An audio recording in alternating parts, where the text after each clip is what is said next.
कोल्हापूर जिल्हा मध्यवर्ती सहकारी बँकेच्या निवडणुकीत सत्ताधारी आघाडीतील 3 उमेदवारांचा पराभव अनेकांच्या जिव्हारी लागलाय। त्यातून आघाडीतील नेत्यांच्या भूमिकेविषयी संशय कल्लोळ निर्माण झालाय। सत्ताधारी आघाडीचे प्रमुख नेते नामदार हसन मुश्रीफ यांच्या विरोधातच एक प्रकारे षडयंत्र रचल्याची चर्चा आहे। सत्ताधारी आघाडीतील एका बड्या नेत्यानं विरोधी पॅनलमधील 3 उमेदवारांना निवडून आणण्यासाठी फील्डिंग लावली होती असं बोललं जातंय। अध्यक्ष उपाध्यक्ष निवडीवेळी सर्व काही अलबेल असल्याचं दाखवण्यात आलं, पण हे चित्र वर करणे होतं।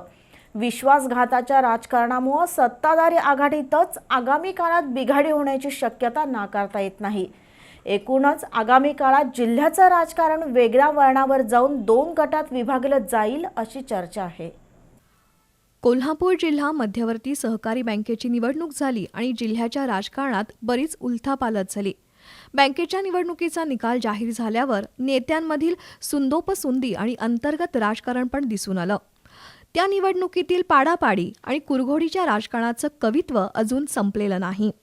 सत्ताधारी आघाडीच्या पॅनेलची रचना करताना घेतलेले निर्णय, त्यानंतर शिवसेनेच्या नेतृत्वाखालील पॅनेलची उभारणी, सत्ताधारी आघाडीतील 3 उमेदवारांच्या पराभवामुळे उमटलेल्या नाराजीचे जिल्ह्याच्या राजकारणावर काय परिणाम होतील याविषयी आता खमंग चर्चा सुरू आहे।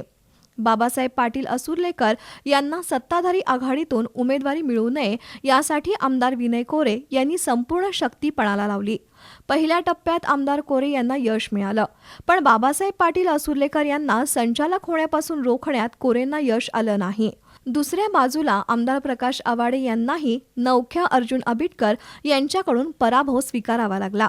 निकालाच्या दिवशीच आमदार कोरे यांनी आपल्या मनातील खदखद व्यक्त करत सत्ताधारी आघाडीतील काही नेत्यांच्या भूमिकेविषयी संशय व्यक्त केला।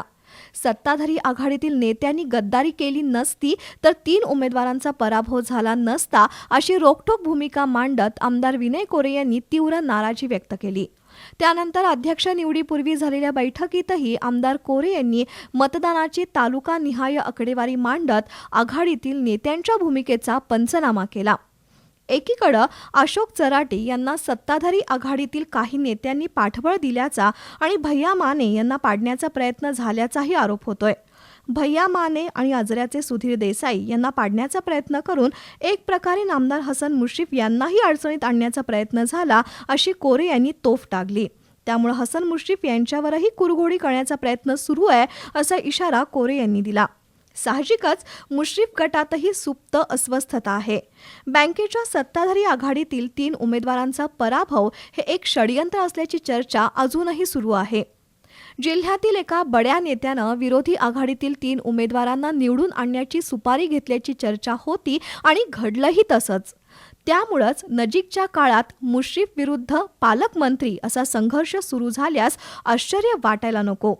एकीकडे आमदार विनय कोरे यांच्या खांद्यावर बंदूक ठेवून पॅनेल रचना करताना नामदार मुश्रीफ यांनी काही जणांचा पत्ता कट केला।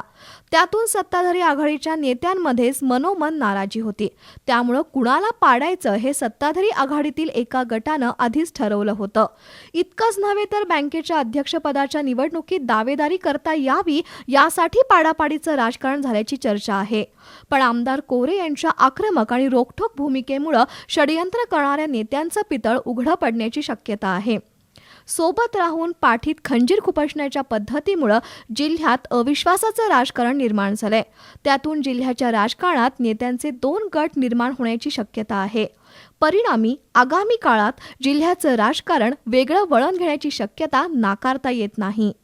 बी न्यूजसाठी वृत्तसंकलन विभागासह बाळासाहेब कोळेकर।